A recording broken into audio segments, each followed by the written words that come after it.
meeting or not? It's Joe Garetano, so I'll be beginning it tonight. Hi, Joe. Hey, Larry. how are you? Larry just got on. So we've got a quorum.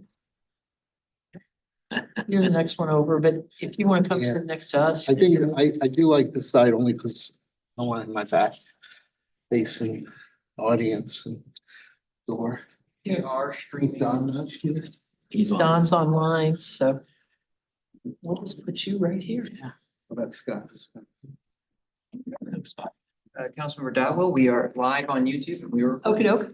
We'll go ahead and get started. If we could do a roll call, please, Holly? Chair Ottenberg. Councilmember Bartoni. Here. Councilmember Brost. Here. Councilmember Dodwell. Here. Councilmember Fleischer. Councilmember Garetano. Here. Councilmember Jaxi. Here. Councilmember Marshall. Present. Thank you all for coming tonight. I know it's been kind of a busy week for many, and it's only Tuesday, so appreciate everybody chipping in here. Do we have approval from December's minutes? If I could get a vote to do so, or move to do so? Mr. Marshall, seconded by Mr. Garetano. All in favor? Aye. Aye. Sounds like our minutes from the last meeting are approved in December, and it's hard to believe that we're already through January pretty much. I don't know where Christmas went, but it's long gone. Do we have anybody from the public that would like to speak tonight, either online or here in the audience? Yes, sir. Hi, my name is William Levinson, president of Benton Home Builders, and I'm one of the developers involved in the Latitude 38 project. Could you provide your address, please? Sorry? Could you provide your address, please? Certainly. 11605 Stutt Avenue, Suite 102, Greenville, Missouri, 63141. Okay, thank you. We believe that our project is one of the single biggest opportunities for economic development in the city. Mhm. We will dedicate ground to allow the Main Street connection, as well as bringing residents that will walk to the businesses here in Town Center. And so just wanted to mention the project and make sure that everybody here was aware of it. I'm available to answer any questions, and just want to reiterate that we do have a positive recommendation from the planning department to the professionals in the room. Project aligns with the city's guiding documents. We've been working on it for over a year now. As the many iterations where density has been decreased from 67 to 65 to 62 to 60, and now we are at 57. So we hope to have a favorable vote in front of the council and bring more economic activity to the city. Anybody have any questions? I've got a couple for you. Number one, how many businesses do you expect to have within the development space that you have proposed? It's all residential. So there Oh, okay. I thought there was going to be a first floor component that was going to be business related. no, the first Okay. iteration did have a commercial component. Okay, And working but with the that's planning already- department, that was removed. Okay, and then when do you guys plan on starting to break ground? For approval, we'll start meeting during this summer, Okay, and with our first residents moving in next summer. so no residents until 2025. Yes. Okay. Good deal. Thank you. Anybody else have any questions? Oh, Mr. Brost. Thank you. Yeah, this has been a topic at planning and zoning for quite some time now. And just so everybody knows, I've been supporting it. Not necessarily this specific development, but the need for us to we have this town center, we now need to move it forward. But my specific question is for Mr. Vunich. Could you explain the benefits of this development with respect to Main Street? Please go ahead, Mr. Vunich. Mr. Brost. Members. Mr. Brost and members of the committee. There are several components that this particular project will address relative to Main Street. First and foremost, the development is dedicating almost 40 feet of their frontage on Crestview Drive to the city for the purposes of the extension of Main Street. That's over an acre of the overall site will go for public purposes. Secondly, there will be a certain amount of requirement in terms of improvements to Main Street. Obviously, they can't do all of them, but there will be some requirements. And then finally, there is the traffic generation assessment fee that'll be applied to each of the 57 homes. So there'll be a collection of a fund that can go toward the extension of Main Street or another project. And kind of ancillary to all of that, the developer is also required to do Etherton Road improvements, similar to that of Main Street, which is across Etherton Road from this site. Thank you. Any other questions from anybody? Well, I got one follow-up one if it's okay. That's fine. With respect to the homes on what's now called Crestview, what is the what are the number of homes there, and what is the status of them as being occupied or empty, rented, or owner occupied? Where is this? Where do we stand on that? Because my understanding is that there's a number of homes there that are empty, and then there's a number that are rented. So where does that stand? Mr. Gross, and again to the committee members, Tony Bosworth and Benton Homes have been collecting properties in that general vicinity for some time.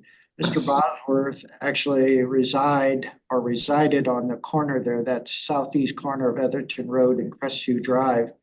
There is a vacant property, the one that was purchased between the intersection and Mr. Bosworth's property in the Village Green, that has a vacant home on it.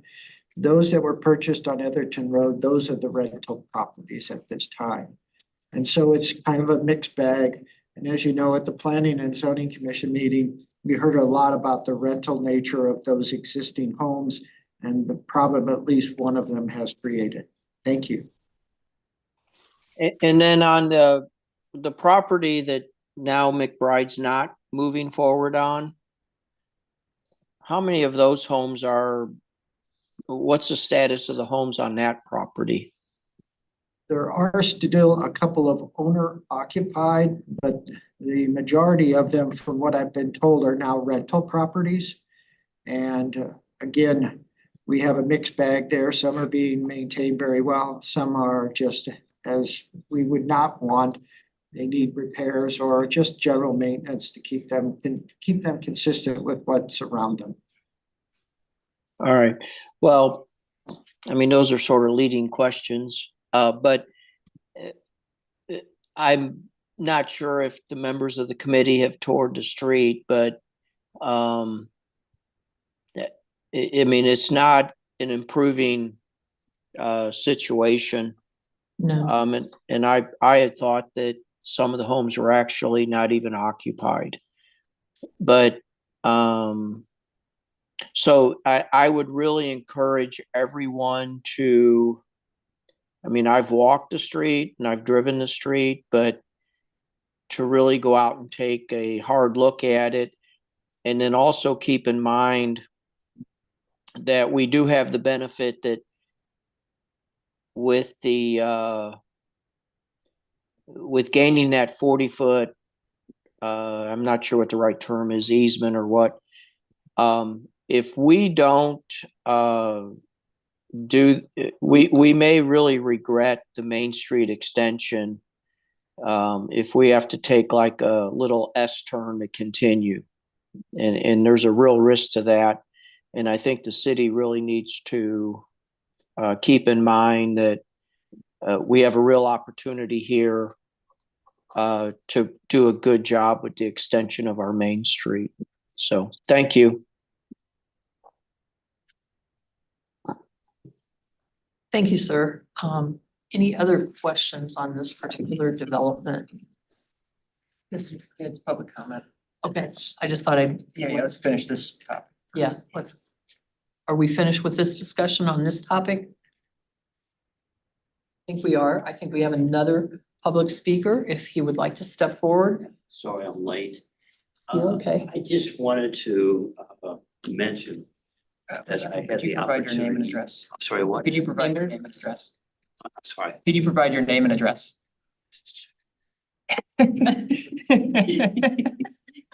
Edward Cohn, Ward 3. Getting old.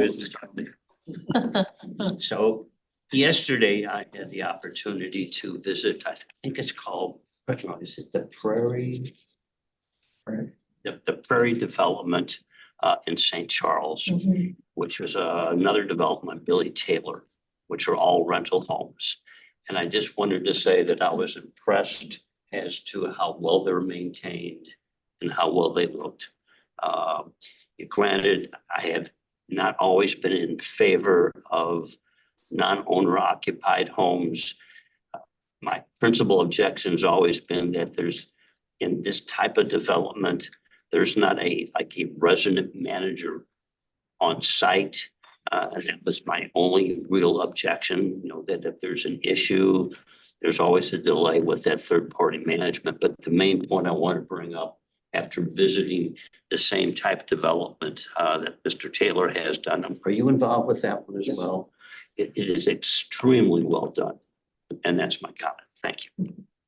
I just happened to drive by that on Saturday to grandkids' birthday party, and it is a nice looking. I just happened to drive by that location on Saturday, going to my grandkids' birthday party, and it's a nice looking facility. Thank you. Any other questions? And do we have any more public comment? Did you want to talk about anything else, sir? Okay. Yep, then Madam we'll, Chair, there's no one on Zoom that would like to participate. okay, then we'll close out our public comment and move on into our first information items. If you wanted to go over those real quickly. Mr. Lee. Thank you, Vice Chair Dodwell. Just a couple updates today. We'll just point out a couple on the provided update sheet. Did want to announce that Houston Bank located at 2675 West Glen Farms Drive has officially opened. Currently, they are waiting. The city is currently working to coordinate a ribbon cutting ceremony, but we are waiting until they get their official signage up so they can take a nice big picture in front of it. So that's the one piece we're waiting on there. The department is happy to report, though, that there was an issue with the left turn lane, that there was no signage and no actual law in the books prohibiting a left turn into the one of the entrances where the drive-through leads. And in this case, we were able to work with the CEO of the Bank of Houston, or the Spirit Bank branch, Mr. Kababi, to actually get appropriate signage through council and also get that added to our code, our traffic code. So right now that has been put up, and the business owner is very appreciative of that. So looking forward to it. We should have most likely some information on a grand opening by the next Economic Development Committee meeting. Next, we've got JB Wellness. Just wanted to make a quick note. They did just open on January 27th. They're located at 16962 Manchester Road. They occupy the building where the SSM Health Physical Therapy office is, but it used to be occupied by Fantastic Cakes, and they have taken that over. Right now, they are looking to have a ribbon cutting ceremony hosted by the West St. Louis County Chamber of Commerce on Thursday, February 15th, 2024 at 11:30 a.m. So you can all make it there.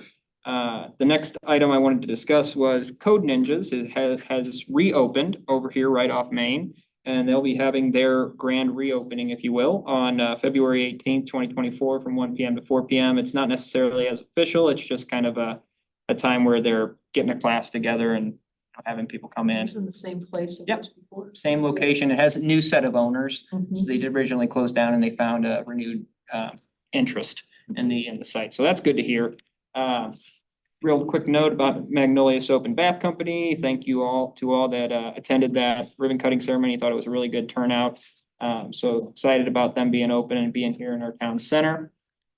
Quick notation on Hidden Valley. They are officially opened. I know we were all kind of waiting for that. They do have a new general manager. If you had met Anthony Santora, he was their previous general manager. Great guy. He has been replaced by DJ Koch. He didn't get replaced. He actually moved to Pennsylvania. So in this case, the department has met with DJ and Hidden Valley is now fully open, which is great to hear, but they did have to open later than anticipated just because of the warm temperatures in 2023 leading into 2024. Wanted to make a quick note here, even though we will discuss this further down the agenda, but Benedetto's on Main did close. It officially closed. It was located at 16721 Main Street. It officially closed on January 6th. They have been open for 8 years. We'll discuss that a little bit further in detail down the agenda, but very sad to see them go. I guess and then one last item is that Anthology of Wildwood, the actual building itself has been purchased by a new company, Arrow Senior Living, and the previous owner was CA Senior Heartland Portfolio. So we hope to see success continued over there, and department's available for any questions. Thank you. Anybody have any questions? I think we'll just move on down to the next topic, which was the Wildwood Business Forum report. Thank you. Since we have our chair. Oh, yeah. here, I'm going to turn it back over to our chair. Finally, my apologies to everyone. Would you like me to chair on, or would you like me to take away the, oh yeah. So just doing a quick recap on the Wildwood Business Forum during our meeting in December, we approved the biannual schedule, if you will, for the business forum this year, with the first meeting being scheduled for January 18th, 2024, and the second meeting of the year being scheduled for Thursday, September 12th, 2024. So this forum was a really good turnout. We saw over 35 different businesses in attendance. It was a pretty packed room, so we're glad to see that type of participation. On top of that, some of the items that were discussed in the presentation has been included for your review. It's just the police department gave a little presentation on how to keep your business secure. We had a rundown of the temporary sign regulations and the changes that were made last year. We had a quick notation on wayfinding signage. We went through the 2024 city sponsored events and how businesses can participate. We went through the Village Green project and how that process is moving along smoothly. We went through a couple of upcoming business events, which include ribbon cutting ceremonies. And then we also discussed some business communication efforts, which one of those was this exact meeting and inviting businesses to come out as we do each month. So it was pretty good turnout. Some of the items that I just wanted to quickly note as from the open discussion, there were a couple key issues. One was that signage remains a big issue for the business community from their perspective. They had mentioned that they would love to have additional avenues to have signage for different community events, but also different business events. I would like to note that this is currently available through our temporary sign regulations. So if they apply through the city, they are allowed to put that sign up. So I wanted to have the mentioning of it because I didn't want to disregard a statement, but we do currently have that avenue available as long as you contact the city and get a proper permit. On top of that, there was a mentioning that there weren't enough bike racks in town center. We have an item on the agenda tonight to discuss just that, to help promote cycling in town center and hopefully get some bikers off the bike and into some shops. That was not mentioned by. It was not mentioned by the chair. No, it was not by any of the bikers that were in attendance. Somebody else. And in this case too, we did get a comment from the executive director of Equine Assisted Therapy, emphasizing a need to promote equestrian activities within the city, considering the city of Wildwood is one of the larger equestrian societies, has one of the larger equestrian societies in St. Louis County. There also was a mentioning that the city needs to build a park dedicated specifically for horseback riding. So just wanted to mention that piece. And then also the TB Realty and Development, Mr. Bosworth actually was here and brought up the proposed development. And then lastly, Becky with Miss Becky's Salsa Shack, actually came with Debbie Donaldson, who are trying to form a new organization for local businesses. It's called Businesses of Wildwood. They held a subsequent meeting right in this room after ours, and it seemed like it had a decent turnout as well. And at the end of the day, it seems like this should be a good move considering the Wildwood Business Association has dissolved or is not operating per usual. So it's good to see just good communication going along, but overall, it's a great turnout. Continuing to see this become a more popular event. And for the next event, we had discussed at the previous meeting, having a potential Wildwood business owner, maybe do a little brief presentation about their experience. We reached out to Mr. Mike Trousseau, the owner of CrossFit Wildwood. And this is the most busy time of the year for CrossFit and physical training in general.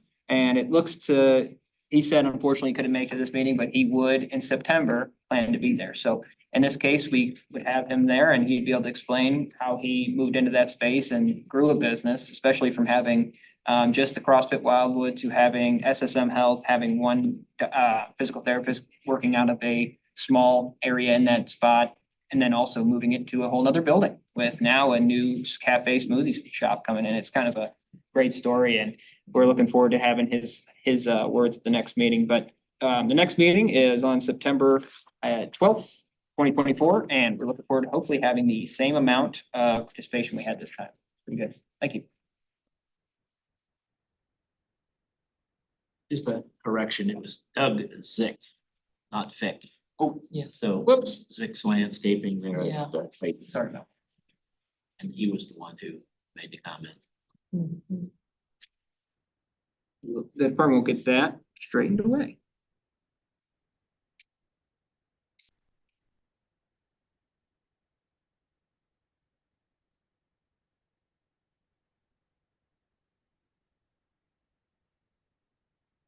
On, when, Miss Lulu was here and she was talking about equestrian activities, that sort of thing. Thought occurred to me.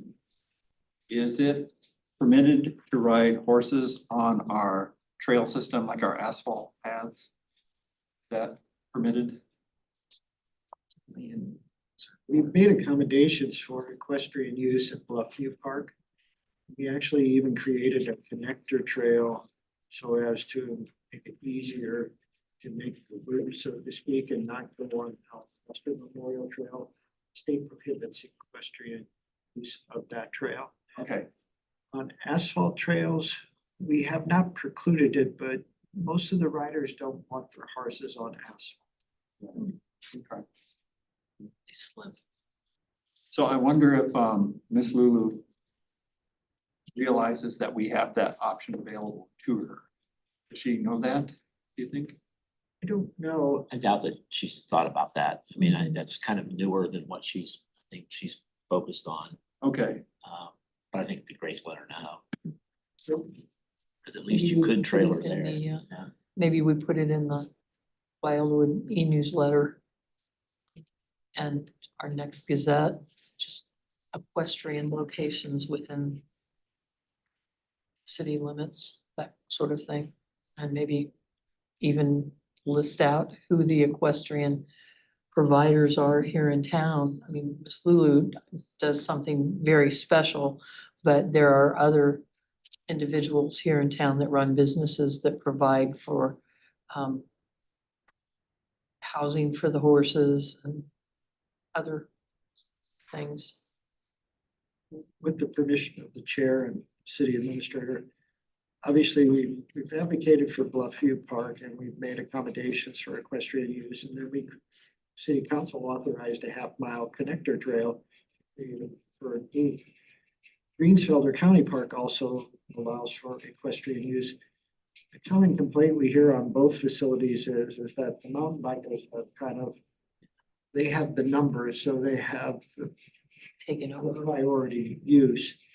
The other item, just a couple items I want to mention quickly is, as you know, St. Louis County was able to obtain a property that Lyman Center had for many years and added to Greensfelder Park.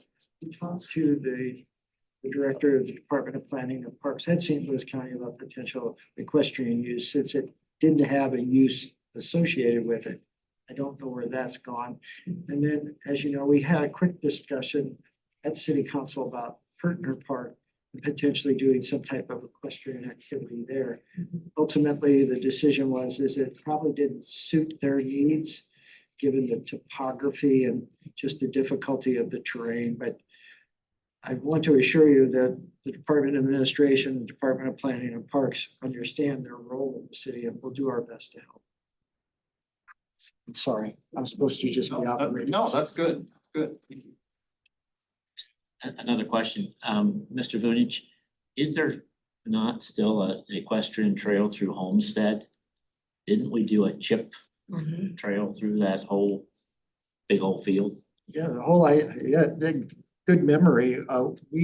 When Homestead was developed, we required a 90-foot wide corridor to basically parallel what I would consider the west and south boundary, with the idea that eventually we connect Babler, which does allow equestrian, to the south, and ultimately try to get them to Green Shelter. But we did, as part of the development, require the trail be installed. It was wood chips suitable for horses, equestrian. And we also have several bridges in there to cross creeks. So it's a kind of a hidden asset. We just have never been able to make the connection to the south. There's several properties that in 29 years here almost, they've never come in for any kind of subdivision or any activity at all. Well, that's why I was recommending that we publish something in the Gazette that maybe highlights areas that people maybe newer to the city that don't understand or know what's available. So.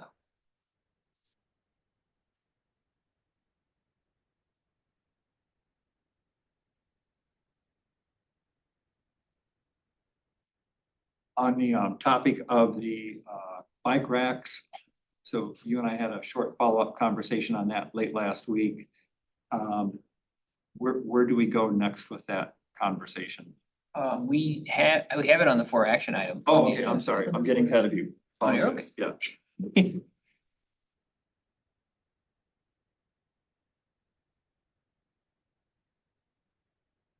Scott, are you driving this or am I? No, go ahead and continue, please. Okay.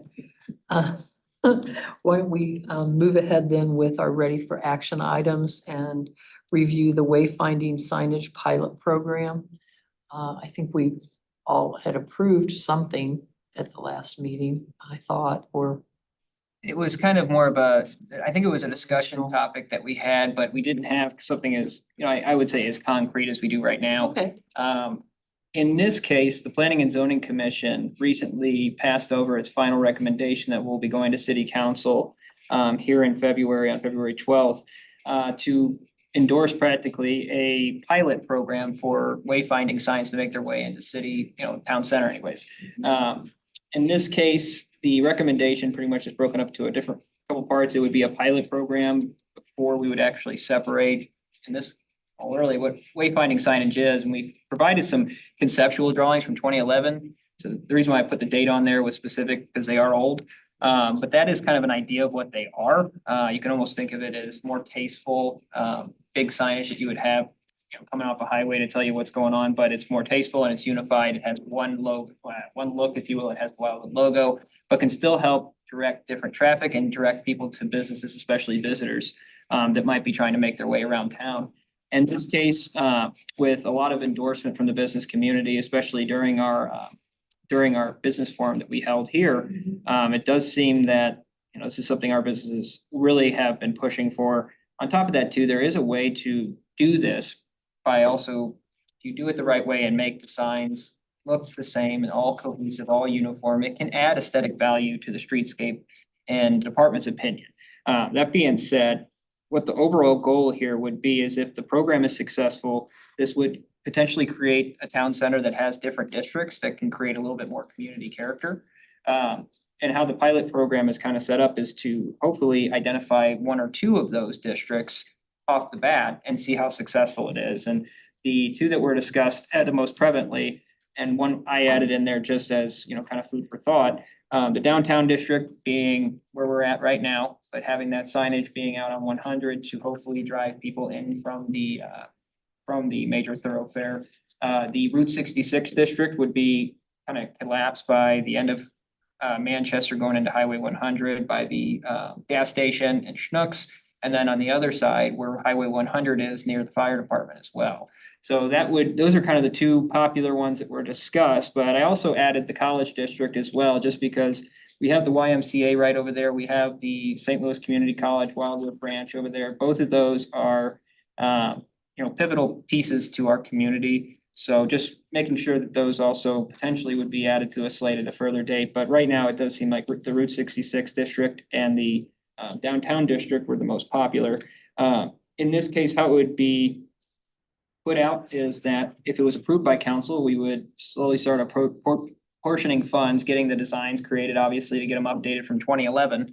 And then we'd get a final design passed by council and would actually have it go out, and we would keep looking back to see, was it successful? Have we heard a noticeable impact? Have we seen a noticeable impact from adding it to our town center?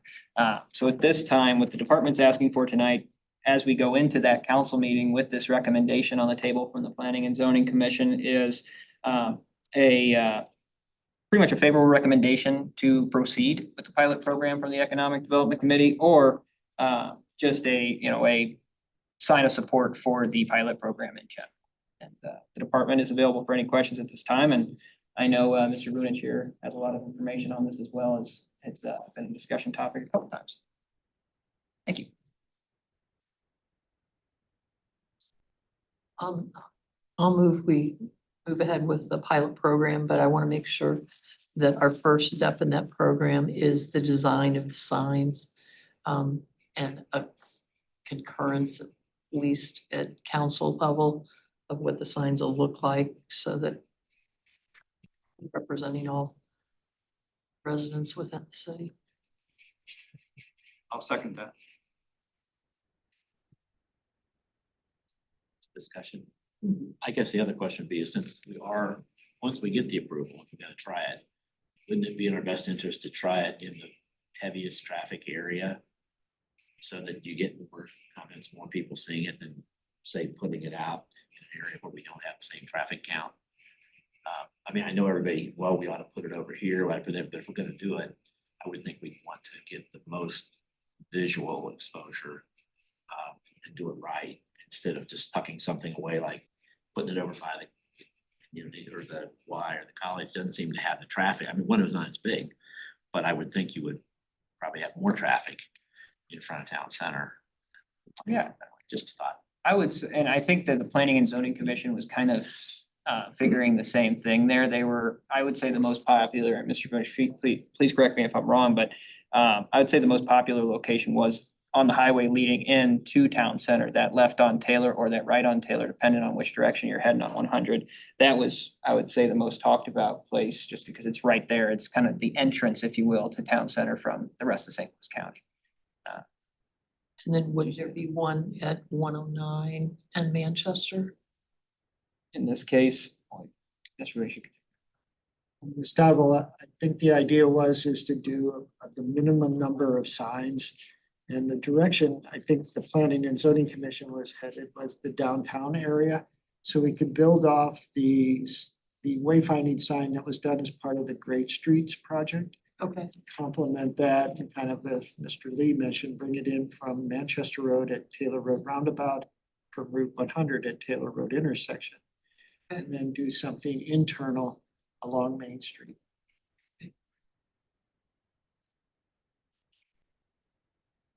Just want to make sure, because we've got those signs that are on 100 now that were part, right, of the original streetscape project. Mhm. So I think that's where, we want to make sure we're not overlapping with what they're doing there. Exactly, and as you know, the right of way of Route 100, sorry. No, you're okay. Right of way of Route 100 is so wide, those signs are probably out of scale and not proportional to the right of ways we have here. Yeah. And I would probably argue, if we want to do our own wayfinding signs, not to replicate the colors, maybe the form, but to do something very unique to our town center and what Wildwood is. I think right now, there's one example maybe of one, when you enter the Pond Historic District on Manchester Road, from just west of 109, right there. Is that kind of what you're thinking, something like that, or even a little bit bigger? Actually, I think what Department of Administration and the Department of Planning have been talking about is something more like what's out on Route 100 in terms of a, let's say, a more aesthetic sign. And then, but at a much smaller scale or proportion. But those that were done, they're just regular street signs that we attach to existing signposts. And that was driven more by folks like the Big Chief Roadhouse that wanted to capitalize on the historic nature. And we just tried it, and we've received authorization from City Council to put a few out. One's on Pond Road, one's on Manchester, down by Manchester Road by Bethel Church, and then one. And I would say the overall goal with the chair's permission, vice chair's permission, but I would say the overall goal, if this were a successful program and they were placed strategically throughout the town center area, would be to kind of create a buzz around different districts within the town center. So when someone hears, when I kind of think of, I think of like the Village District where you got the Village Plaza over there on the side, it's kind of tucked in. Maybe you hear that and you start saying, what is that? And you start questioning it. Hopefully you would maybe drive some additional traffic, especially if you have a sign that is adjacent to it that can guide you there. So overall, I think it's kind of unique to be able to kind of create districts within our own town center and kind of be able to start unify it in a way, maybe it's kind of playing off the fact that our town center is a little bit spread out within itself, even though it is smaller than some other town centers. Like St. Charles or so. Maybe one thing, St. Louis kind of. okay, with that. St.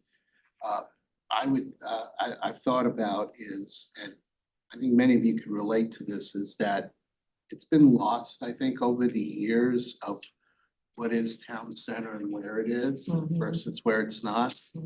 I can get a question even of someone in town center asking me what happened to the 3-acre lots in town center. So I think maybe if there is a way, I think one of the things that I envision that we need to do a better job is kind of refreshing the educational component of what is the town center versus what is outside of it and what is the key difference. But I think it's good for people to visualize when they look at a map, this is the town center, the boundaries of it. And maybe when you're thinking about doing the signs, there's also a way to help incorporate that, like maybe the sign that, as you're approaching Old Manchester Road out west, coming into the town center, which is probably also the Pond Historic District. Maybe that sign says something about entering the town center. So that this way you can get a little bit of a differentiation when people start to realize, okay, then I must be outside of it. And then that will help play along too with hopefully what we can do a better job of educating in the future of, where is the town center? Because I think that is sometimes a fear that I hear of what people see in the town center. They think that can be something that goes all the way to Franklin County line. Yeah. That's not the case. No. But if you don't know the history and all that part there, it's easy. And then maybe that we can kind of address two issues while we're doing this. That's a good idea.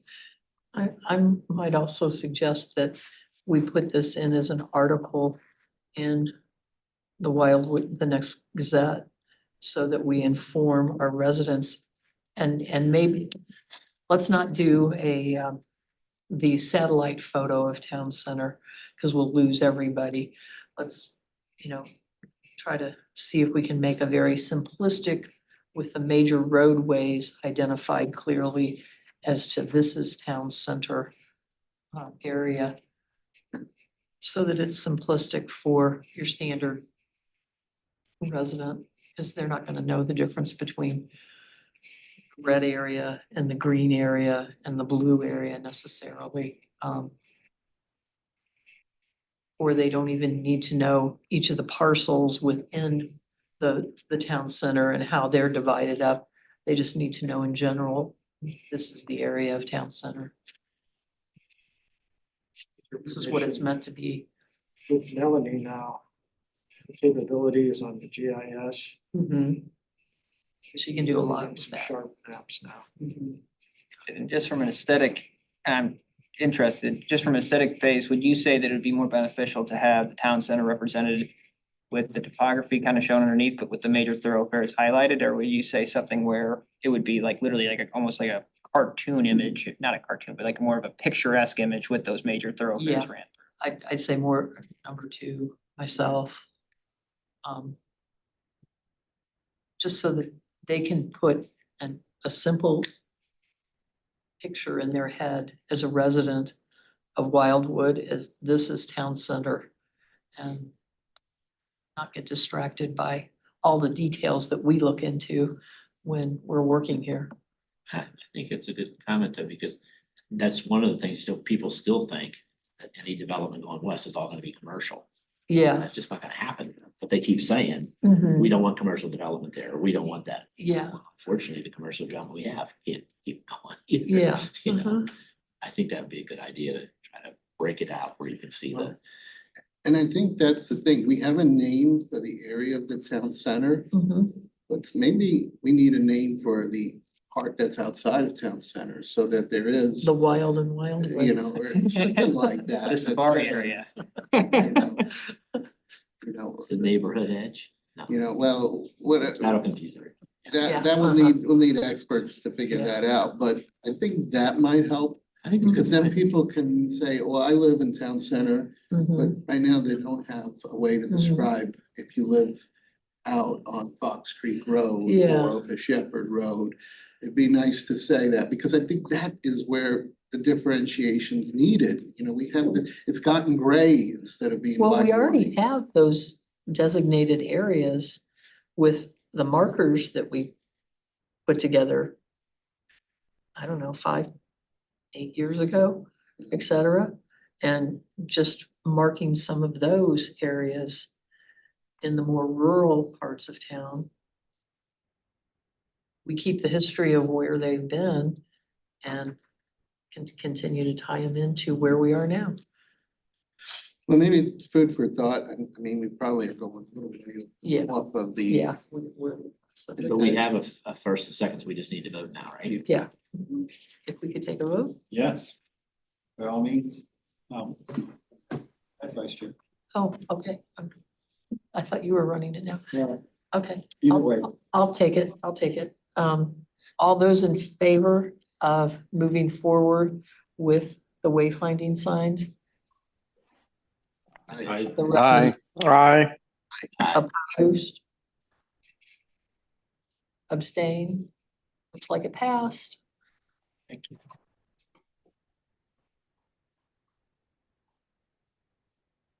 Now, we can get into the bike rack subject, Mr. Ottenberg. Alright. And I'm glad that Thomas put together a listing of where we have bike racks currently in the downtown area. I can't Because take all the credit kinda for that. I questioned gotta. That when, well. the I had staff a good, yeah, put the together good, the good staff. team put together some of those pictures, which was very helpful for me to kind of wrap my mind around it as well. So I guess this kind of was brought up during the Wildwood Business Forum and it got my mind racing a bit. So it was discussed that, you know, currently the question was posed, does the town center specifically, you know, more of the center of town center, I'd say the downtown district, have enough bike racks to support our bikers that come in, might want to get a Gatorade from Walgreens, might want to stop and see a movie, maybe they ride their bike there. All of those items, but it kind of got us thinking of where do we currently have bike racks located? I know I was aware of 2 or 3 from the top of my head. Typically they are, and this is brought up in the memorandum, but typically they're kind of tucked away because you don't want to obstruct potential vehicular traffic, but also you don't want to obstruct pedestrian traffic as well. But what you'll find in the pictures provided here is that, you know, we have them pretty nicely spread out throughout all of town center. The one thing I would note, and we could discuss this further, is that the style and the color and they're not uniform. So if anything, I would say that what we currently have, we don't have monies budgeted in 2024 to potentially add or rejuvenate, paint them, or what we could do is we have bike racks planned for the Village Green, and this is a project that is making its way. I think that what we could potentially do is defer judgment on potentially adding some of these bike racks first and foremost, because some of it would have to be approved either by the Crossing Community District, because a lot of it is in their area, but adding additional bike racks or changing out bike racks or working with businesses to pay for a portion of a bike rack, whatever it may be, until we get kind of the futuristic, the best of the best for this day of age bike rack that would go in potentially in our new park. And then take that design template, look, and apply that to the other areas where we would deem fit. So at this time, you know, there are some bike racks that look like they're a little bit worse for wear. They've had their time, but I would say with a new bike rack coming in and a potential park being built around it, it would be kind of a good initiative to build off of. So that's the main item here tonight, is just saying, hey, we wanted to look into this because it was a good question that was posed, but it was found that, you know, most large structures within the vicinity of the downtown district had bike racks. So those are present.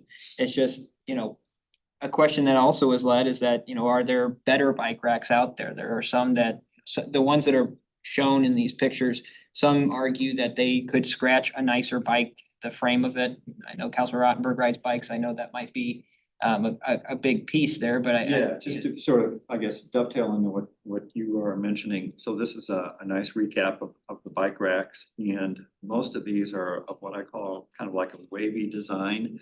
And there's a large opening there for bikes, which works well if you've got a casual bike, a fatter tire bike, a mountain bike, something of that sort. However, if you've got a road bike with skinnier tires, and especially for cyclists who have a large financial investment in the frames, they're reluctant to put their bikes into these racks because they don't fit in there very snugly, and they're concerned about scratching the frame of the bike.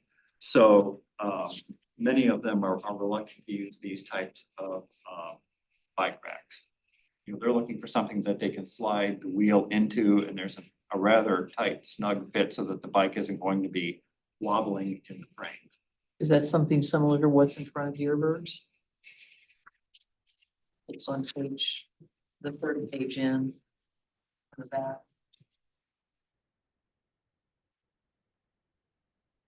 Yeah, and I guess I'm not familiar with the one at Deerberg's. I mean, it looks like that would work better. There's still concern though with the metal construction scratching the frames of So the what bike. would you make them out of? I've seen them where there's a rubber coating on them or some type of maybe a carbon fiber necessarily, but some type of non-metallic material that is less likely to scratch the finish on the bike. Okay. Hey, Scott, if I can jump in here, Yes, sir. what do you think about, and I did use it one time, but where they have tools or pumps? kind of like a maintenance station, if you will. Yes. That's probably a good idea. I guess where I might be tempted to locate something like that would be possibly maybe one in the town center area, and then maybe one over along Old Manchester. Because I think one of the locations we were thinking for a potential bike rack addition was over there by CrossFit. And a lot of bikers come through that area on Old Manchester. And I've been out with groups where somebody gets a flat and they do a temporary fix and they want to pump up the tire even better. So if there was something along that way, that would be very convenient. Yeah, I mean, I've seen it in a number of places, and I've been fortunate, but one time I did actually use it. Yeah, So, absolutely. yeah, okay, thank you. Thank you. Yes. Yeah, Mr. Garantano. yeah, I've got a question. I mean, I'm looking through these pictures of all the bike racks we have here, but not one has a bike on it. No, And so I wonder if we're thinking about adding more bike racks that will sit empty. Maybe before we invest in additional bike racks, it's better understanding who is going to be the typical user for that bike rack, because and I will admit I'm not an expert, but someone who's got a very expensive road bike, I think is going to go out purposely for riding on the road, but I don't know if they're going to make stops or go behind the B&B movie theater to catch a movie while they're in their bike gear. So I think we have to understand who is it we're trying to really target? Is it the family that goes for a bike ride on a Sunday or a beautiful day? Is it individuals? Because then we can focus our investment on the audience we're trying to target. But also, I think before we invest in additional bike racks, it'd be good if we could start to see these that are already out there being used. Maybe that's just a better awareness campaign tied into like what you have the what's the program called, Bicycle Walking Benefits Program. Yes, yeah. So maybe there's something there that can help stimulate that, you know, people, instead of automatically jumping into the car to go into town center, he said he's only used it once. So how do we get those people to get out there and start using it? Only because I'd be afraid of we're adding more racks and will they continue to sit empty? yeah. Disagree. So very good point. I can tell you, as far as I'm concerned, and most of the people I ride with when we're out on our road bikes, when we put that bike in a rack, wherever we're walking to, we're still gonna have that rack in our sight. Because those bikes tend to attract the wrong crowd sometimes that want to come over and pick one up and walk off with it.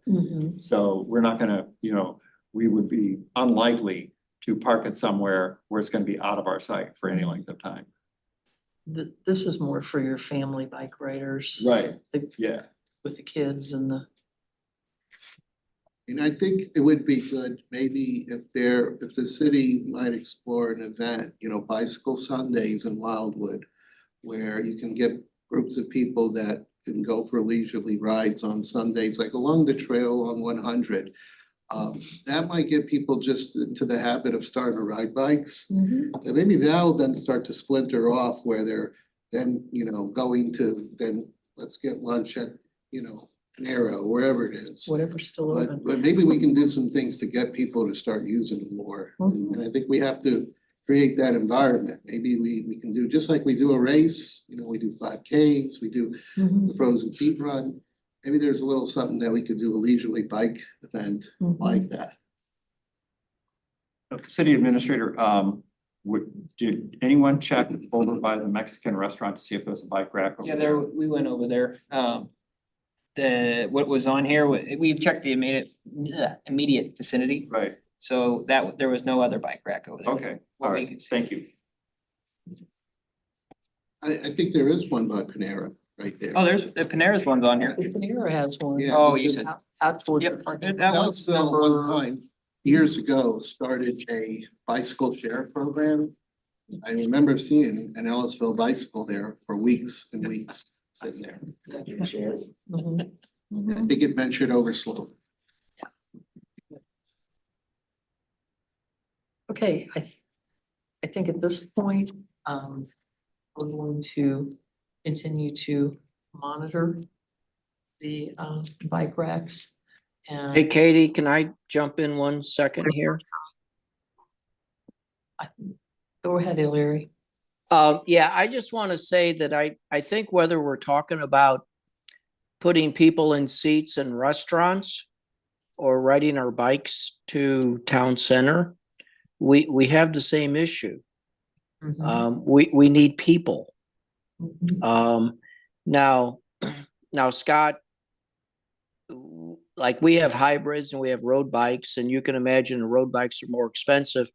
Most of the time when we lock our bikes and go into a restaurant or something, or actually in our case, we ride our bikes and we go to church, we actually just lean them against each other and lock them.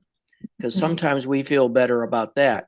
But whether it's bikes, whether it's parking places, whether it's trying to keep a restaurant open, we need people to come to our city. And if we look at the best riding opportunity to our city, I do think Main Street Extension is critical. So I'm preaching here a little bit, but we talk about different things, but I think we have the same issue that we need to just tackle, or accept town center will never be what we all envisioned it to be, plus the founders of our city. But we just need traffic. I mean, we ride our bikes to downtown a lot. I don't care if there's a bike wreck or not. Honestly, because we literally lean our bikes together and lock them. If somebody wants to walk away with 2 bikes, then that's what they're going to do because they're locked.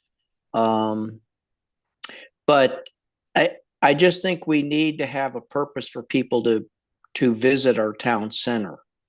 And I think that's part of our mission. So, all right, thank you. Well, and I think that the Village Green is going to help with that to some extent.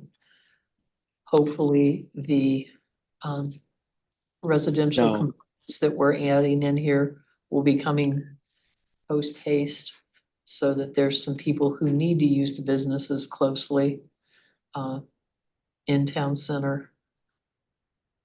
But we do have a city that is on the move in their vehicles more than they are walking or riding bikes, just because of the spread of the size of the city.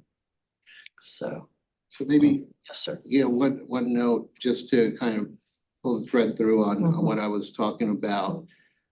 I've heard good success where the city has done events like in the community park. We have the book that's scattered out, the children's book, and that gets people out.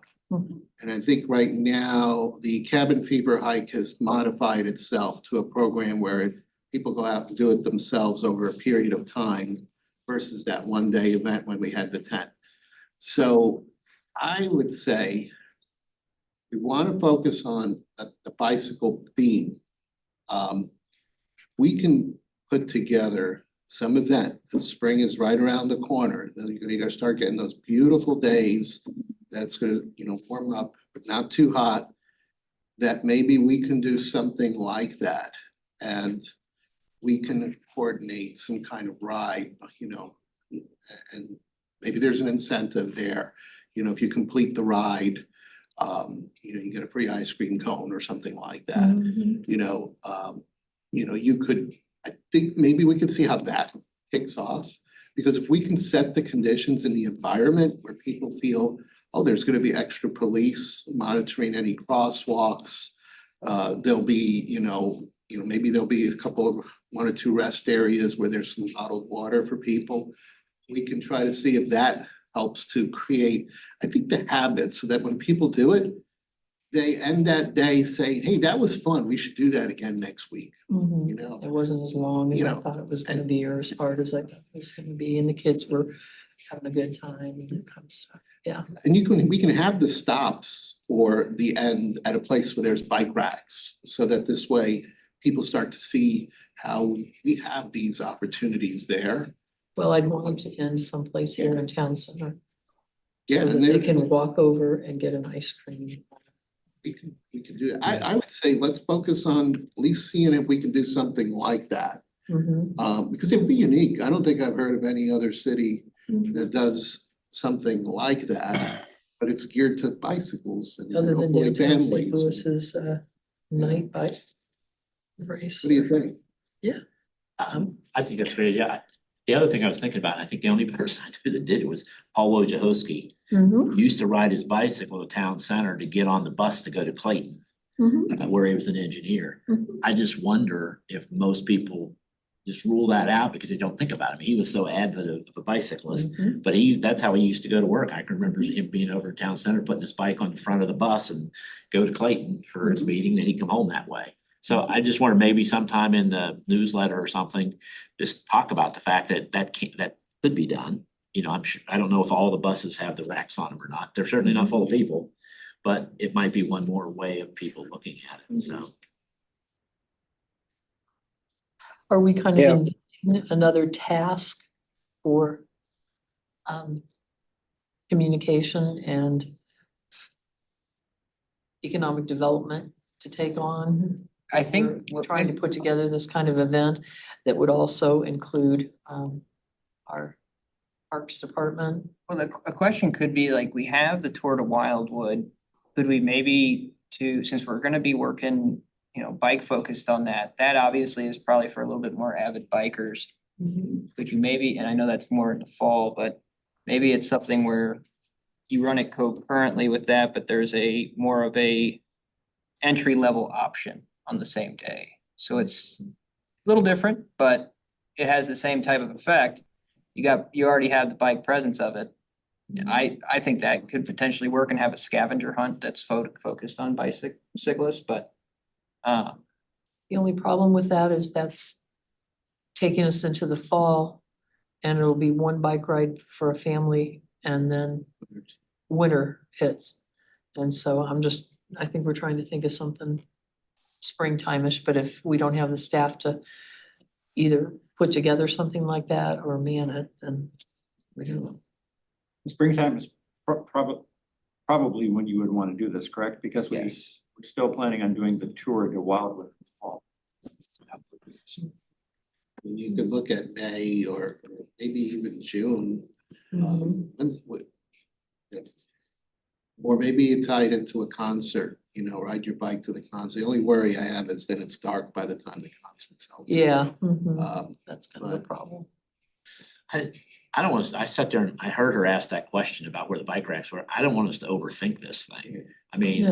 Her comment was, and I think more so to the development, that if we had people living in that area, then we don't even have bicycle racks in there. Well, we don't have a street yet. So I mean, I think part of it was the way that she brought it up was obviously Debbie's not a cyclist, but that was, No. she brought up as things that we need to be looking at. So I think we're doing a lot of the right stuff. I just don't think we have to overwork it tonight. No. I Yeah, just, some ideas. I do like the idea of the, Ed, I agree with what you just said. I mean, I think there's stuff we need to do and some of this will happen naturally. I mean, if Main Street Extension gets done properly, there will be more people walking to Town Center. There will be more people riding their bikes to Town Center. Right now, we have a dead end. So, and it's actually private property, but that's a different topic. But yeah, I agree with what you're saying, Ed. I mean, I think there's some things that will happen naturally that, and events are really good. But when you talked about them, I thought about when I started my business and trying to, get sales, which it worked. I did home shows. I did them in a lot of different states. I worked my butt off, and there was a big, a surge of sales, and then it died. It did not sustain. So an event is good, but I don't think it's sustainable. I believe you need to have an environment that creates the ongoing natural process for it, which I really do think we have the environment for it. But again, most of the walkability and the rideability and everything that we have for our city is the successful expansion of our city from City Hall out to 109. That is our opportunity. And I think, and that's where my focus is. So, all right, thank you. So to sort of maybe wrap this discussion up, what should be our next step? So in this case, the department can look into all these items, but the ask tonight was to postpone any decisions on bike racks specifically until a determinant is done with the Village Green. When it comes to potential event, we could look into it to see if it can be done within the time period allotted. And we I know the understand. calendar's already been put together, so. That's the main piece. But we could look into it before back. You don't need a motion for that, do you? That's just an No. action item. Okay. Then our last item for the evening is discussion of restaurant closures. Yes, Not a thank you. good subject. Not the best subject to talk about, but I think it does kind of tie in a little bit to last discussion, driving traffic to town center. But I thought it was pertinent to bring it up to the chair, not the chair, spoke with the chair. And we thought it would be pertinent to have this discussion at this committee. Just based off in the last 14 months, we did have 3 large restaurant closures. In this case, Benedetto's kind of tipped it off the most because that is right in the heart of town center. It was actually doing, just a report back. The department has met with all 3 of the owners after their closures to kind of do a debrief, if you will. Benedetto's was a little different because they were doing pretty well. Their business was driving fine. It was more so being able to find staff. So that was a main consideration with Benedetto's. Eventually, if you can't find someone to wash the dishes or cook the food, it does, you run into a wall. With Victoria, that was a little bit different. Staff was a large constraint. Profitability was a little bit of a constraint, but there was a new patent that was given to the owner that he was able to explore, and it made more sense for him and his family to go that direction. But staffing was also mentioned there. The third item was the third business, and this was the earliest closure that was in this scope, was Botanica, which is right down the street. One of the co-owners of Botanica did state that staffing was a large component, not being able to find back-end staff. On top of that, he did also mention that there was some visibility concerns with the location right off Taylor, just not having the big enough sign, but that overall, that one is pretty noticeable if you go down Taylor with the amount of traffic. But I bring this up is because I wanted to have an open discussion about staffing. It seems that these 3 businesses had brought up a major component, and that is staffing. How do we get bodies into the positions here in Wildwood? They all 3 tended to say that they were able to find staff for the wait side, find staff for busing, but they had some issues with the line cooks and dishwashers and more of the back end side of the restaurant type of deals. So in this case, I wanted to have an open discussion with the committee and gather ideas about ways we can maybe help with the staffing side, but also just general ideas about how to promote restaurants in our city, because one of the main things our residents want, and this was done in 2022, but it was the citizen survey we ran, was they want food options. That was the major item, that and entertainment. Those were the 2 major driving factors.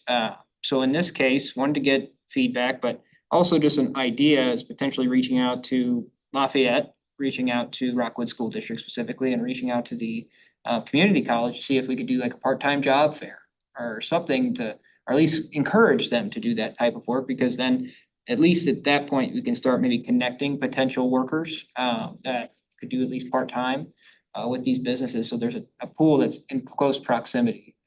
This is what was told to me by the restaurant owners, was that, it's just tough finding that the worker here in Wildwood, because if, say they live in Clayton, or say they live in, they live in Ellisville, even Ellisville, there's a restaurant that's technically closer to them. And typically all restaurants, at least right now, are looking to hire. So it's, how do you get the people that are right next to you? And typically what they have relied on in the past would be college aged and high school aged workers. And they have seen since the pandemic, a significant decline in the amount of younger workers that are willing to come out and do the more of the back end positions. So wanted to turn it over to the committee. I know we can't solve the staffing shortage across the United States tonight, but just wanted to kind of get some ideas and, get feedback on the idea to maybe work with the community college to do some kind of weird part-time job fair, just kind of hosting those. And they would have to be cleared by the city attorney, but you know, having potential job postings kind of, I don't think you could do that on a city website, but I don't know, just trying to think of ideas. What, somebody needs part-time help now. How would we get that information over to, say, the community college and to Lafayette and so on, so that we could possibly, you know, let those students know that there might be some part-time work available? In this case, what the department was thinking was that we would reach out to those institutions and say, you know, hey, you know, your students are gonna be there on this day or this day there, we know they're at school. So maybe you could set some time to have it be somewhat like a job fair, a part-time job fair. I don't know if they would be open to it, but it's kind of just kicking the can, and they would actually, then they would reach out to the Wildwood business community or the surrounding business community to say, hey, if you're interested, you could provide your info or potentially have a representative at that location to then hopefully speak with the kids and say, hey, you know, come on and work over here and try to sell them on the position. But at least give it, at that point, you could exchange cards and have contact information, have that application on file. It's just, you know, some way to connect the two. What happens right now, though? Like, in terms of us getting any information over to Lafayette or to the community college? In this case, the city couldn't actually share any kind of information like that with who's hiring because of, they would have to request it through a sunshine request. Okay, Yeah, so it had to be first of all, it had to be a physical document already created by the city, which typically we don't put, you know, job openings. And then they would actually have to reach out to our city clerk's office and say, hey, I'd like a copy of any job postings or anything like that. So correct. So, but if a business needed part-time help, is there some way we can aid them in terms of giving them, okay, here are some places you might put a job posting? I mean, do we do anything like that right we now? do not typically do anything like that. I think if a business reached out to us to say, you know, they got an event or something like that, oh, I don't think we would put specifically that they are hiring XYZ. Maybe do a Facebook post potentially, maybe an e-newsletter shout out, but it wouldn't be anything concrete because we have to, the problem is, as a city, we have to walk a fine line because we can't show favoritism to any one business. Right. So when you go out and say they're looking for workers, X company's looking for workers, then you have a situation where any other business in Wildwood could say, hey, I'm looking for workers too. Why aren't you promoting my business as well? So, you know, there's, yeah, What if we had just a listing of contacts? If somebody Yeah. calls up and says, hey, what can you do to help us with staffing? We can say, well, here's a contact at St. Louis Community College, here's a contact at Lafayette, here's a contact at, Eureka, here's a contact Yeah. at, they may not necessarily know right now. They may Crestview. think, hey, maybe there's some students over there that would like to earn some additional money, but they don't really know who to contact. I think that could be done. I can run that by the city attorney and, you know, we could see that, that's something that if, and obviously after speaking with the individuals that represent those institutions, say, hey, would you be open to that? If your students are interested, that's something that they would think would be beneficial to their student body. I could see that being beneficial. So if you don't mind my asking Mr. Cohen here, you have help over at the theater, B&B. Do you have part-time help over there? Absolutely. Yeah, so how do you have considerable turnover? Okay, But we also, we have incentives. You get to watch movies for free. sure. You get your popcorn, you get your soda pop, you know. It's a little bit different. It's less labor intensive, Okay, okay? Our only restriction is you have to be 16. so how do you get word out that you might need help? Is it word of mouth? Is it? It's mostly word of mouth, Okay. Facebook, but realistically, most people seek us out. Okay. You know, they're local. You have the issue of transportation. Not a lot of 16-year-olds have their own vehicle. Right. But when they live in Wildwood, and that's, I'd say Eureka, Wildwood, Ellisville, that would be 95% of our. Okay, all right. Thank you. I didn't mean to put you on the spot. Okay, He'll be over tomorrow too. we do have to pay, Yeah. we do have to pay a little bit extra still. You know, it's still about money. So I used to be in the food service business. There's a whole lot of people out there who their calling in life is to be a chef, a baker. I would go to these culinary schools People Which pay St. Louis Community College big has money. one. Yeah, people pay big money to go to those, and those people, they've had a career doing something else. They just want to be able to be a chef. Now, you're not gonna get dishwashers there. But I mean, these people, and they get to a certain point where they need to have that actual experience. And, they'll go to the casinos and become a pastry chef or something like that. But I think there'd probably be an opportunity to connect with those people who need to find a job in an area maybe close to where they live and see that. But I'd offer to try that. I don't know the names of all of them now. I know there used to be one there on 40. But we'd go there to get salespeople for the food service business because they usually we try to get them after they've been a chef because they didn't want to work nights and 7 days a week again. So we put them in a sales role. But I think that would be people of interest might be another way to at least try. But you could probably go to their website and find out if there's anything on there about it. But just thought. Is society in general out here not instilling their teenage kids to work as much nowadays, or is that just? The department's spoken to a lot of businesses and in Wildwood specifically that not a single one is, unless it's more of a professional business that has, you gotta have a certain qualification to be Yeah. able to serve in that role.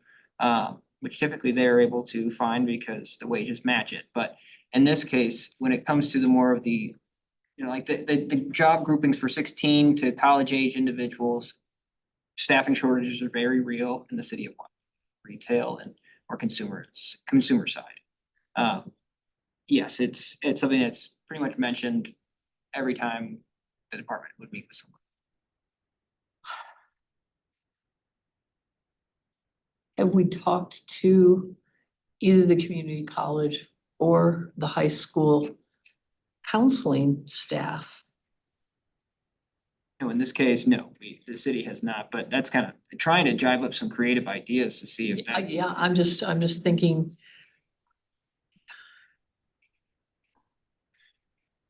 Where do we have touches with these kinds of individuals? I think those would be the places to do it, the counselors. Schools. Well, I'm gonna volunteer Katie. But here's another concept. How about seniors helping Wildwood? Yeah, that's another good concept. It's just like, it's just another avenue. It's not somebody who's looking to necessarily make money, but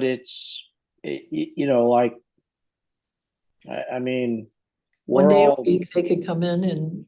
Yeah, wait. and some of the best workers out there, and I had that with my business is, you hire a mature individual and they just do an outstanding job. So, that's something else. And then plus it's sort of a community service thing.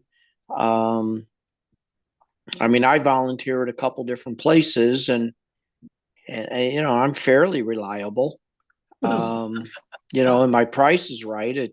So I get a good pension, but it's like, so it's sort of like seniors helping Wildwood. It's a concept. And, cause I think everything that's been discussed is good and reaching out, for younger people who might need money is a great idea.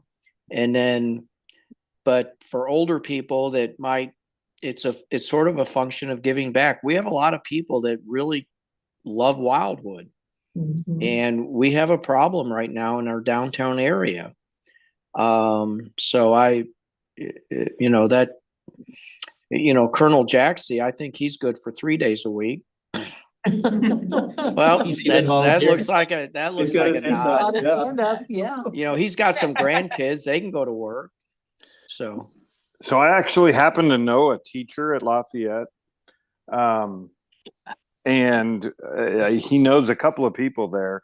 At the schools, obviously, I agree with you. I think the counseling department is a good place to start. At Lafayette, they also have a position known as Partners in Education. This position basically serves as a liaison between the community at large and the classroom, trying to find opportunities to bring potential employers, but education institutions, all kinds of different people into classrooms. And it's really about trying to marry up, like I said, the community with the classroom. And then as a parent of several teenagers over the last couple of years, I'll tell you, my kids have worked, all of my kids actually have worked since they were 16, 17 in that area, and none of them worked in Wildwood. And I think part of that might have been, I don't know, maybe they didn't consider it. Maybe then they didn't recognize there was a need, but I could also suggest that a place like a Benedetto's is not looking to hire teenagers. They're looking to hire people that are a little more mature in that. So, I mean, if you had fast food places in Wildwood, you might have jobs for teenagers, but are the jobs we're talking about really ones that teenagers are both seeking and that employers are seeking to fill with teenagers? I'm not saying that it's a hard no, but I think it's something to be cognizant of. I don't know that many of the industries or many of the businesses that we have in Wildwood, if they are interested in teenagers, we need to get the message out there for sure. I think counseling departments would be a great way into the high school.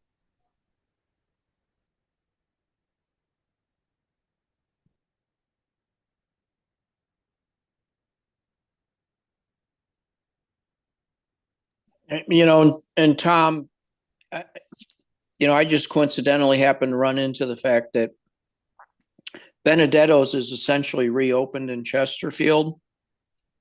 So you might, I know the owners, but you may also reach out and get some feedback, from, there's always, a buddy of mine said there's always three sides to a story. There's mine, there's yours, and then there's the truth.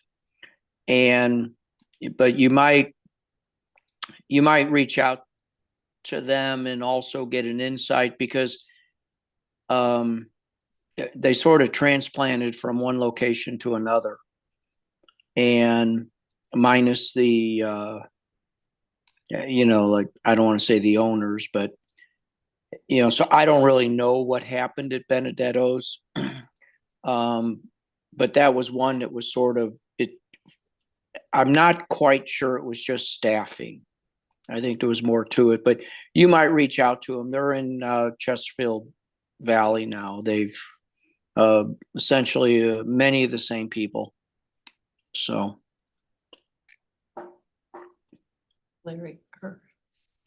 That is correct. That, and just to piggyback there, that it was around the summertime where the former GM and the head chef of Benedetto's did depart, and then they actually started their own restaurant in Chesterfield. So it has been, they did hire a new chef to kind of build around. That could very well have been a big portion of it too. Joe. Yeah, this is one that I've been thinking a lot too, and trying to wrestle with what is the reason for why restaurants cannot survive. And I think, first of all, we have to acknowledge, we do have some restaurants that whatever it is they're doing something that works. And we have to talk to them to understand how they're managing.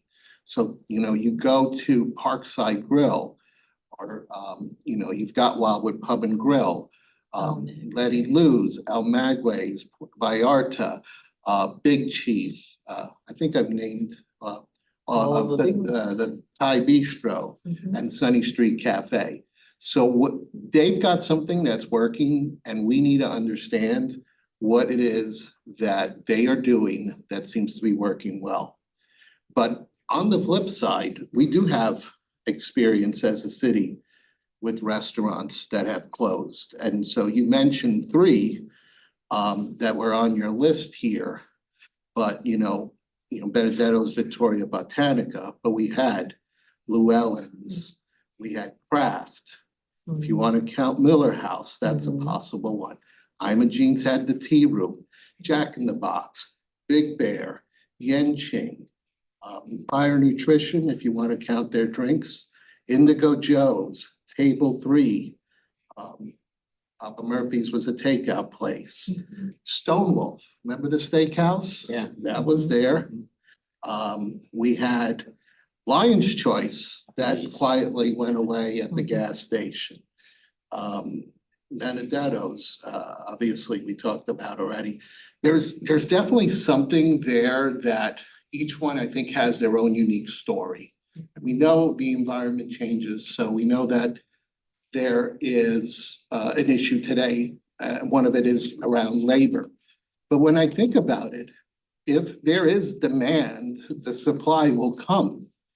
And I do wonder sometimes, because I see in other cities like Ellisville, or, you know, there's a lot of different restaurants. They have a new one that's opening up soon over there.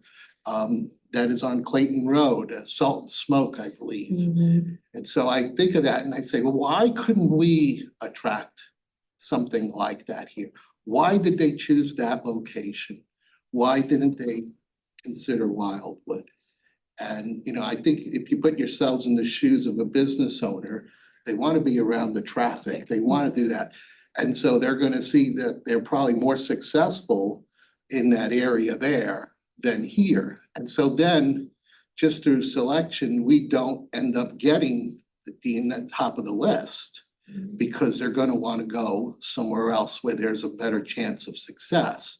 So the 3 restaurants that closed recently doesn't help us, because someone now looking says, well, 3 of them had closed recently. There must be something going on. We need to change, you know, course there. So labor would, I think, would be one, but I do think we have to look at what is working and what other issues are there. Because I hear too a lot about the rents, that they're too expensive. That's what I've heard. I don't know, don't have the data. But what I do know the data says is that Wildwood, when you compare us, and I think, Scott, you had this statistic, right? Ellisville, for example, has only a population of 9,861. That's the estimate out of 2022. We have the population of nearly 35,417 people. Eureka has 12,729. The people are here. They're in Wildwood. And then when you look at the median income, out of all those cities, including we're even way up there. Chesterfield, the one with the highest, the money is in Wildwood. So it tells you there's something going on that probably it's not staying here in Wildwood. It's going out of Wildwood. And why is it doing that? Because the numbers don't lie. They're telling us here, money, the people are here, the money is here with the disposable income. But for some reason, the restaurants don't want to look here, or we get few that do decide. So we have to figure out how to change that perception. Because I think we do have a perception problem now. If someone looks at Wildwood and says, well, they lost 2, why would I take a chance? Because that is their livelihood. And we have to figure out how to change that as a city to make that better. I think 2 of the challenges, and we talked about those last night at the HOA meeting when we provided the update, is our population density. That's one. And then the other one, and the city administrator mentioned this to me last week, is the vehicular traffic that comes through town center versus what you might see over at, say, Clarkson and Clayton. Yeah, it comes down to 100, but it just blows right past town center. Ed? Unless it really needs to stop someplace before it heads on home. Yes, sir.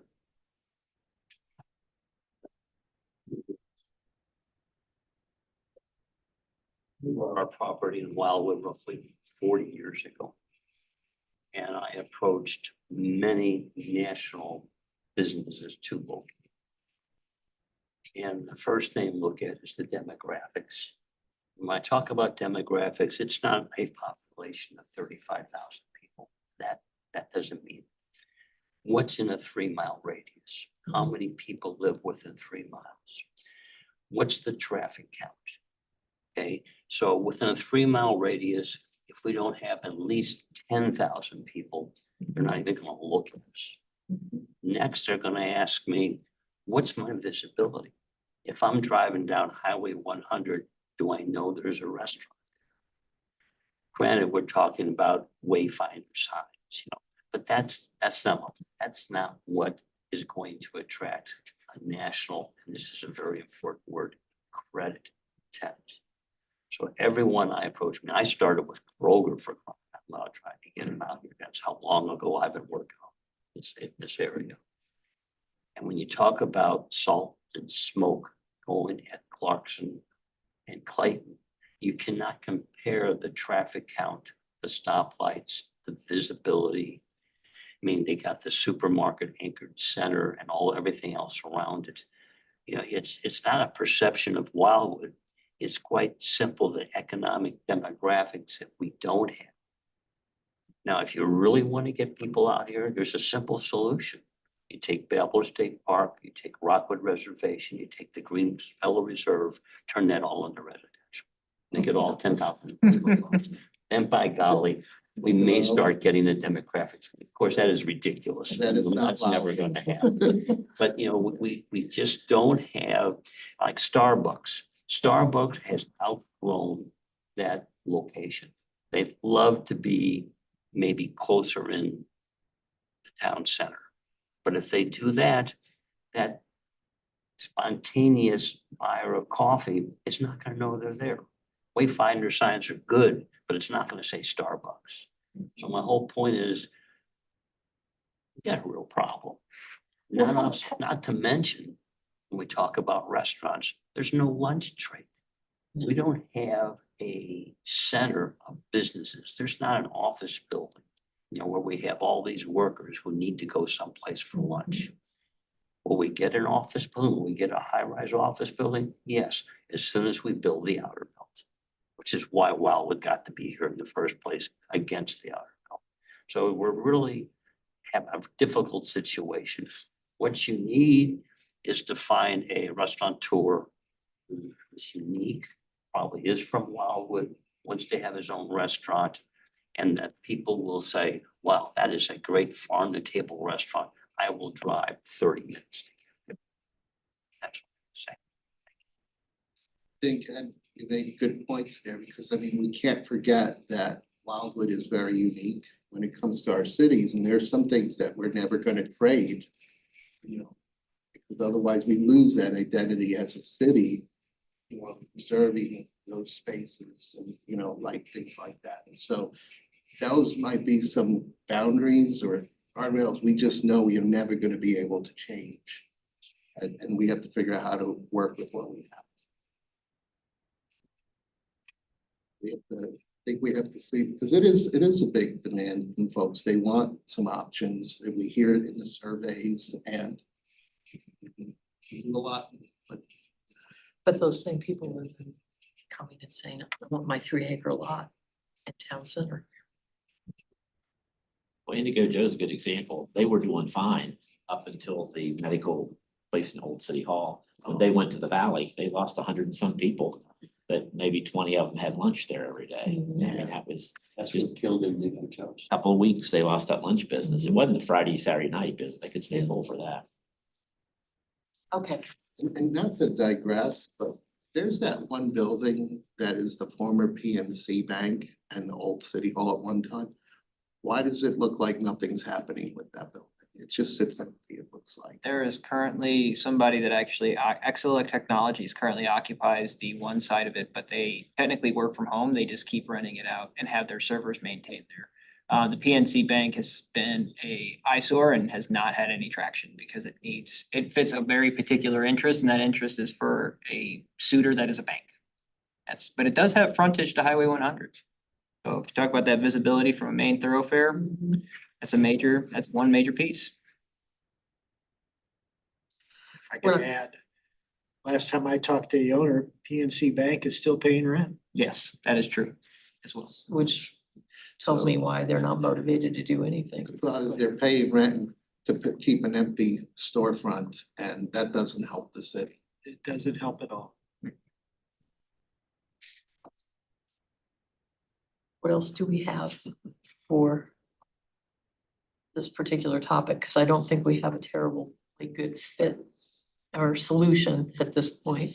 In this case, thank you, Vice Chair Dodwell. In this case, the department can reach out to the high school, the college, just to make that connection and see if we can put some two and two together. And in this case, to reach out to some of the successful business restaurant owners as well, just to see what they're doing well. What I've heard from them already is that, you know, they keep it simple. They usually are somewhat Wildwood local, and you know, they don't, I don't know, it seems like it would make more sense to have just, you know, the restaurants that are successful, except I would say Parkside Grill is kind of unique because they kind of have you know, different menu options. But when it comes to, you know, La Vallarta, you know, Wildwood Pub, these are pretty, you know, they make the basics, you know, you got a burger and fries, or you got Mexican food that's more like, you know, your quesadillas, your tacos, things like that. Which is typically a little bit easier to make. It's not something that you need an expert chef. It's not as expensive. That's where it could come down to as well. It's at the overhead cost, so. But we can reach out to them just to confirm those facts to. They could be a blind. Last thing I would make, comment I would make is city administrator and I discussed last week, each one of those restaurants serves a unique type of customer. The only real duplication is between Vallarta and El Maguey over Maguey. here. Mhm. And even those two are a little different in their Yeah, approach, whereas yeah. Vallarta feels much more like a family. When you're going in and you're eating with a family versus El Maguey over across the street. Mhm. Yeah, I would agree.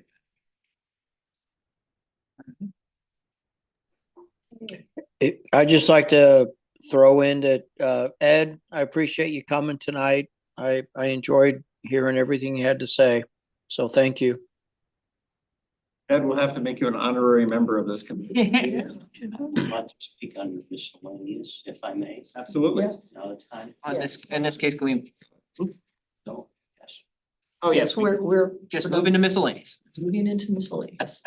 We did a training on minute taking today, so just a little gung ho. This is the Economic Development Committee. I feel that the city needs to be able to compete with other municipalities as to what other municipalities provide to developers.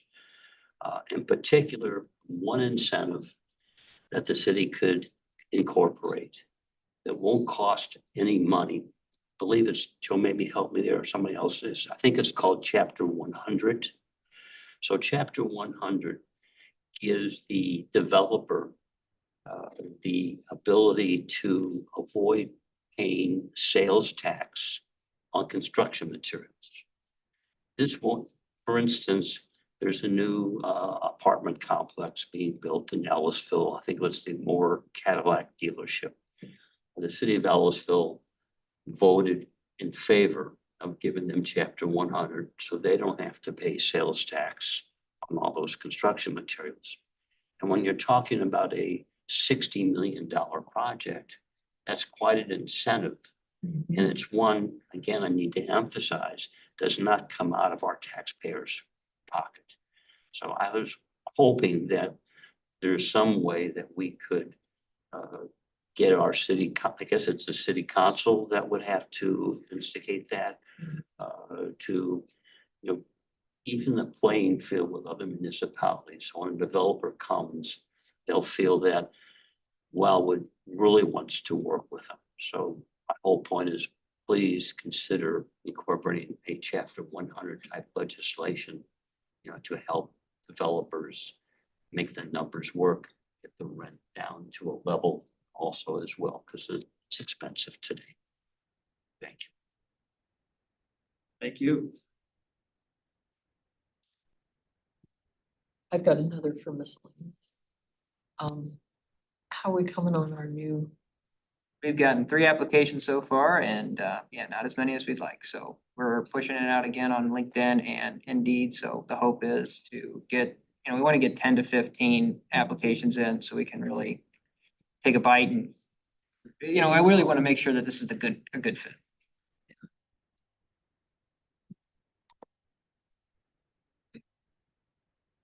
Motion to adjourn then, or, Um, Ed, you got? I was just gonna make a motion that we ask the staff to check into this for the chapter 100 to see if there's the pros and cons of it, check the legal and bring it back to us at a meeting and we can talk about it because I think there are advantages that certainly would make a lot of sense for any type of development that way.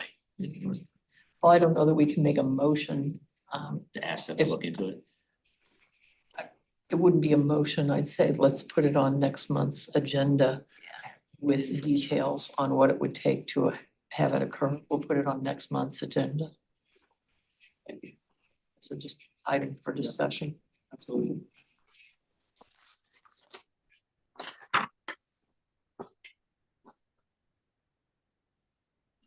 Anything else, anybody? Garitano, I think you were about to make a motion. Yeah, make a motion to adjourn. Do we have a second? Second. Okay, thank you, Mr. Rottenberg. Thank you all, gentlemen, for your conversation this evening and